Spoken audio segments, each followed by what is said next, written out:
En el código técnico de la edificación, el CTE hace una diferencia muy clara cuando estamos dimensionando una estructura entre lo que sería dimensionado de secciones y dimensionado de barras. Para entender por qué existe esta diferencia es necesario saber cuál es el fenómeno de pandeo. Entonces vamos a aprovechar, antes de explicar el fenómeno de pandeo, dar un repaso por las diferentes formas en las que nos puede fallar una estructura. Entonces, un caso que podemos tener, caso típico que nosotros todos nos podemos imaginar, es cuando se superan las tensiones de tracción. Cogemos una probeta, normalmente cuando hacemos ensayos de tracción se utiliza una probeta tipo hueso para que sea en la zona central donde se produce el fallo y no en la zona de las mordazas donde estamos sujetando la probeta. Vamos aumentando la carga y ¿qué es lo que va a ocurrir? Vamos a tener una zona donde se nos va a producir un cuello de estrición, donde se nos va a localizar todas las deformaciones y cuando llegue a ese punto se van a concentrar mayor todavía las tensiones en ese punto porque la sección está disminuyendo y va a fallar y voy a quedarme con una probeta, una parte de la probeta en la mano derecha y otra en la mano izquierda. Bueno, en este caso serían en mordazas. Esto es un tipo de fallo que entendemos todos. Bueno, ¿qué ocurre si lo hacemos a compresión? Esto es una pregunta curiosa, porque si lo hacemos a compresión, lo que va a ocurrir en un principio es que vamos a disminuir la altura de este cilindro, va a ir aumentando su diámetro. Pero ¿hasta dónde vamos a llegar si lo hacemos con un cilindro de acero, por ejemplo? ¿Vamos a poder llegar a aplastarlo tanto que tengamos una moneda, una estructura tipo moneda, o va a fallar antes? Normalmente lo que va a ocurrir es que vamos a tener este tipo de fallo, con una inclinación más o menos a 45 grados. ¿Por qué ocurre esto? Bueno, pues si hacéis el círculo de Mohr de este estado tensional, vais a ver que a 45 grados es justo el plano donde tenemos las tensiones de cortadura máximas. Y entonces se nos va a producir un fallo a cortadura. ¿Qué más tipos de fallos podemos tener? Podemos tener un fallo por fractura. Si tenemos una probeta como la de antes, pero tenemos una fisura, lo que va a producirse es que justo en el borde de la fisura las tensiones, vamos a tener una concentración de tensiones y lo normal es que por ahí crezca la fisura y produzca el fallo de la probeta. También podemos tener un fallo por fatiga. Imaginaros que tenemos un acero, por ejemplo el S275, y lo sometemos a una tensión de tracción, pero es una tensión de tracción que es muy por debajo de su límite elástico. Imaginaros que, por ejemplo, 150 megapascales. ¿Qué ocurre si lo someto a 150 megapascales y dejo de aplicar la carga? No le va a pasar nada. Y si lo hago una segunda vez y una tercera vez, y si lo hago 1.000.000 de veces, y si hay 1.000.000 de veces que le someto a esa tensión de 150 megapascales, bueno, pues lo que va a ocurrir en ese caso es que cada vez que le someto a esa tensión, aunque no lo seamos capaces de verlo a simple vista, se van a producir pequeñas concentraciones de tensiones, pequeñas dislocaciones, que van a hacer que vayan creciendo una fisura poco a poco. Esa fisura que nosotros no vamos a ser capaces de ver a simple vista, cuando le sometemos a esa tensión, puede llegar un momento que aparezca, o cuando tenemos un ciclo muy alto a unas tensiones que son cercanas a la tensión de rotura o al límite elástico, puede llegar un momento en el que falle el material por fatiga. Esto es algo curioso que a lo mejor no es muy intuitivo de ver, el decir, bueno, pues si yo le someto una vez a 150 megapascales y no pasa nada, ¿por qué va a pasar si lo someto varias veces? Pues puede ocurrir.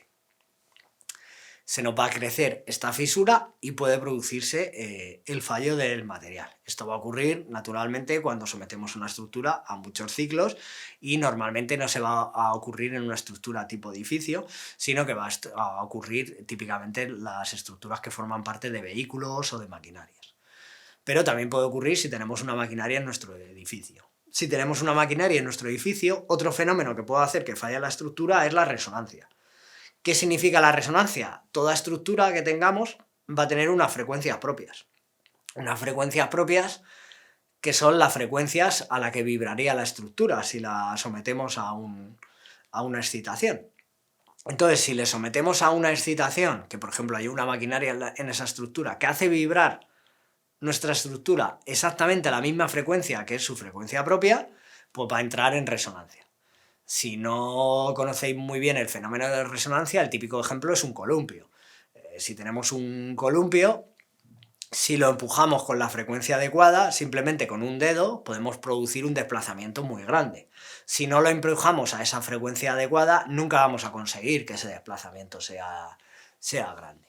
Bueno, pues lo mismo le puede ocurrir a una estructura, que esté siendo excitada exactamente a su frecuencia propia, entonces el desplazamiento cada vez va a ser más grande y podemos tener muchos problemas. Por eso, normalmente también hay que estudiar las estructuras desde un punto de vista dinámico.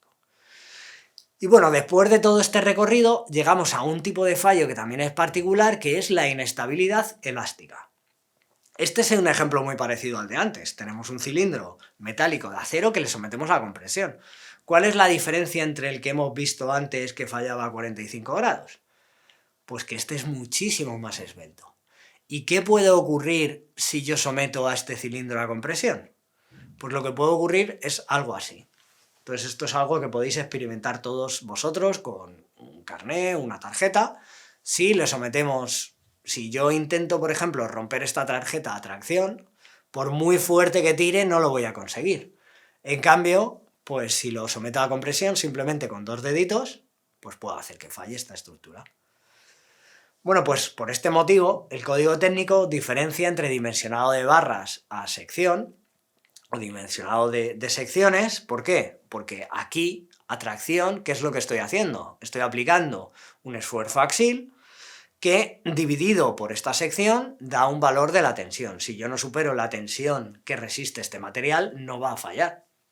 Sin embargo, aquí no voy a superar nunca la tensión que resiste el material, pero puede fallar, porque lo que está haciendo esta estructura es pandear. Es un problema de inestabilidad elástica.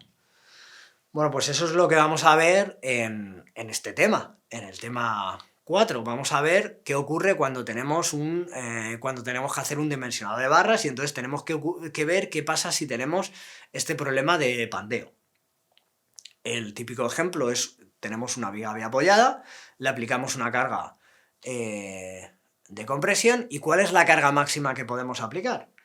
La carga máxima que podemos aplicar, en teoría, es esta carga que nos viene dada por la ecuación de Euler, que es pi entre la longitud característica de la barra, en este caso al ser vía apoyada es L, luego vamos a ver cómo esta longitud característica depende de las condiciones de contorno, elevado al cuadrado, multiplicado por E y por I, por el módulo de Young y por el momento de inercia. Esta longitud, como os digo, en este caso de viga apoyada es L. Vamos a ver otro vídeo en el que vamos a ver específicamente cómo calcular L para diferentes condiciones de contorno. Importante que está elevado al cuadrado, es decir, es el valor más importante, la longitud, en concreto la longitud y las condiciones de contorno, el módulo de Young del acero. Esto es importante porque fijaros que hasta ahora, para saber lo que resistía a una estructura o una sección, lo que utilizábamos siempre era el límite elástico ponderado, la máxima tensión que puede soportar. Ahora nos da igual, la máxima tensión que pueda soportar da igual, lo que importa es la rigidez que tiene.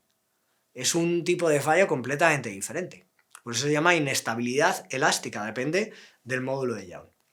Y finalmente el momento de inercia. Y el momento de inercia puede ser el momento de inercia alrededor del eje débil o alrededor del eje fuerte. Y esto lo tenemos que tener muy en cuenta, porque podemos tener diferentes condiciones de contorno en diferentes planos. Entonces, si tenemos las mismas condiciones de contorno, evidentemente vamos a utilizar el momento de inercia alrededor del eje débil, porque si someto a esa viga a compresión, ¿por dónde va a fallar? Por el sitio más débil. Pero si las condiciones de contorno son diferentes, pues a lo mejor falla por el eje fuerte antes que por el eje débil. Esto hay que tenerlo muy en cuenta a la hora de dimensionar un soporte o un pilar cuando está comprimido.